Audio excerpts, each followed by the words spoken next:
Welcome to my short game series video on chipping basics. I'm going to break this down into 3 sections. First, we're going to look at the strategy, then we're going to look at the setup, and then finally execute the shot. But the best part about it is that's exactly what we do when we play golf anyway. So let me get my station set up and then we're going to get started. I have 2 alignment rods parallel to each other, one on my target line and one basically maybe 2 club lengths on the inside. The golf balls are 2 paces off the edge of the green, onto the green, 2 more paces on. I have a ball marker, 2 alignment rods. This represents one of my targets. 4 more paces on. Basically I made a gate, and then I have 4 more paces on. I have basically a temporary hole, and then 5 more paces, I have 2 more balls on the back representing a gate. This is all set up to show you how we basically walk through the process of once you get to your ball to pull the correct club to execute the shot, okay? But first, let's define a chip shot. What is the difference between a chip shot and a pitch shot? A chip shot is easily, I guess the easiest way you can define it is it's a ball that is in the air a very short period of time, will hit the ground and then roll a majority of the way to the hole. A pitch shot is just the opposite. It flies the majority of the way to the hole, hits, and doesn't roll very far. So whenever it comes down to a chip shot, we want the ball on the ground as soon as we can get it on the ground, and we want it rolling, and then you can read it just like a putt. And we need it predictable because we're going to read it like a putt. We want the ball hitting when we want it rolling.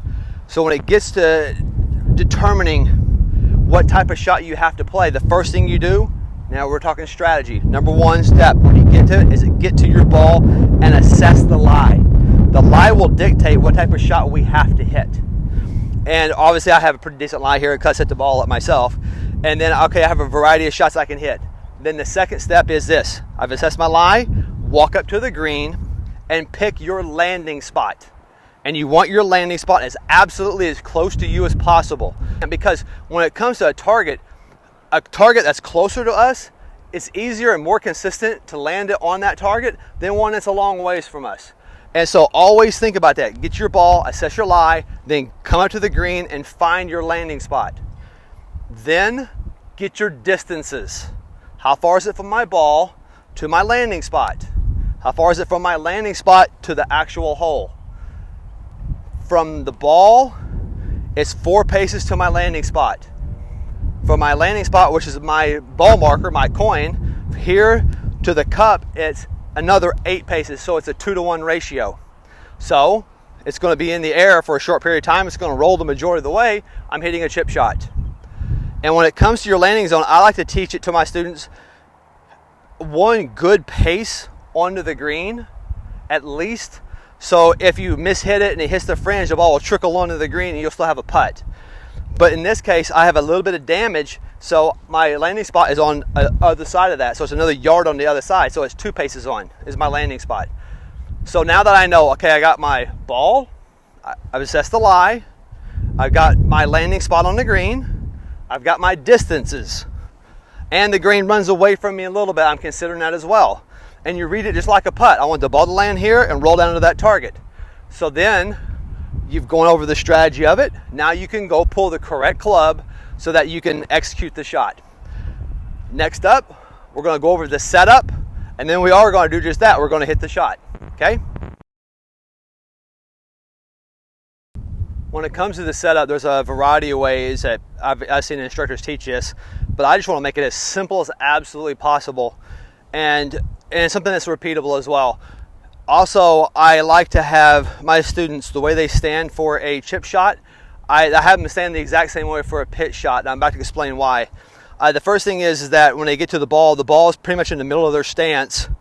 They're going to have a fairly narrow stance, maybe 2 club lengths apart. I want their lead foot a couple inches back and ever so slightly open. I still want their thighs parallel to their target, everything perfectly parallel to the target, nice and square. And the reason why we have a stagger stance, it makes it easier to turn your hips left or just a little bit.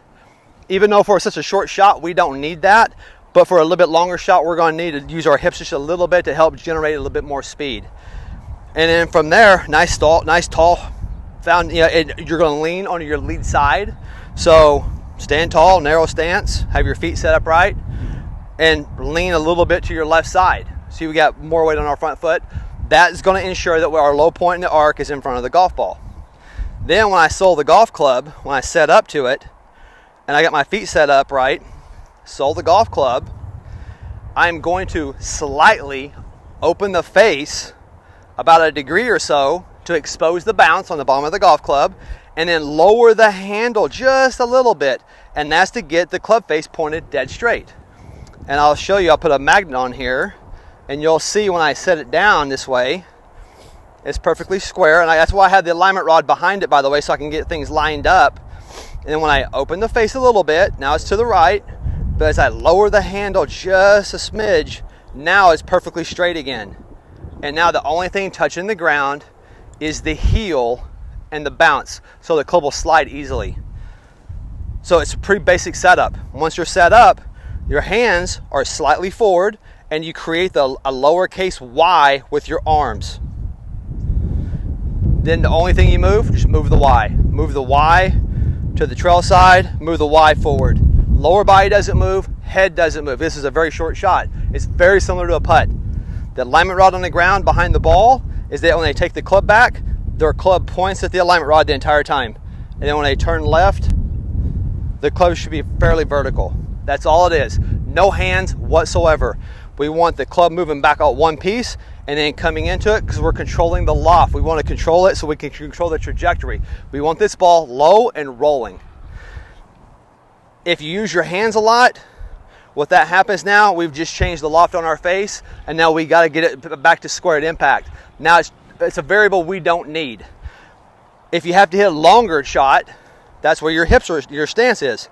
Take it back slow and controlled, same distance, but then when I turn my lower body, it starts to pull the club down into impact, and then I can create a little bit more speed to get the ball going further out. Okay, super simple stance, super simple setup. Just get there and practice it. Okay, we went through the process. Now I pulled the club, I'm ready to hit the shot. I have a pitching wedge in my hand. Pitching wedge is a 2-to-1 ratio for me. For every yard in the air, 2 yards on the ground. I was able to find that by practicing on a very flat surface.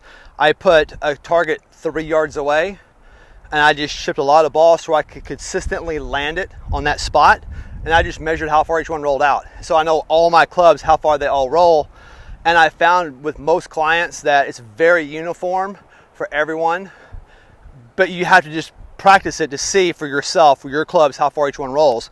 And like for me, my lob wedge is a 1-to-1, pitching wedge 2-to-1, 9-iron 3-to-1, and so forth. So it makes it super easy using this method to pull the correct club, and then all you have to do, you have your strategy, all you have to do now is execute the shot. Can you make the ball land where you want it to land? And so I got pitching wedge here. I want to try to make it land on the coin and see if I can get it close to the bucket down there. Now, if I was to miss, I do want to go past it a little bit, because I'd rather have an uphill putt than a downhill putt. So I'm erring on this side of a little bit long versus a little bit short. Well, I landed right on it. And that's pretty good. Tap in. Before we stop, I want to hit 2 more shots to show you why it's important to pick a landing spot close to you versus one far away. I'm going to grab my lob wedge, and I want to try to make it stop on the far end. I have to fly this halfway there to do that. So I have to hit this pretty hard. I got to fly it halfway across the green, let it hit, and try to get it to stop on the far end. Same technique, but I have to obviously hit it a lot harder with the 60 degree.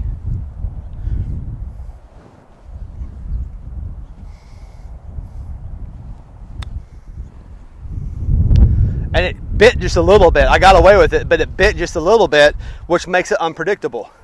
So now, and you saw how much energy I had to put into that, I'm going to pull an 8-iron. And with the 8-iron, I'm going to basically try to make it land on the coin, because it's the same ratio. That's why I have it set up this way. From here to the coin, all the way across the green, it should be a perfect 8-iron. If anything, the 8-iron should come up just a little bit short because of the length of it. But now you're going to see how much less energy I put into this one to get a very similar result. Landed right by it again. Don't hit the ball. Now, of the two shots, both of them turned out really well, but of the two shots, which one is easier to do? Which one can you repeat? If I give you 10 balls in a row, which one are you going to be better at? It's obvious, the one that's closer to you.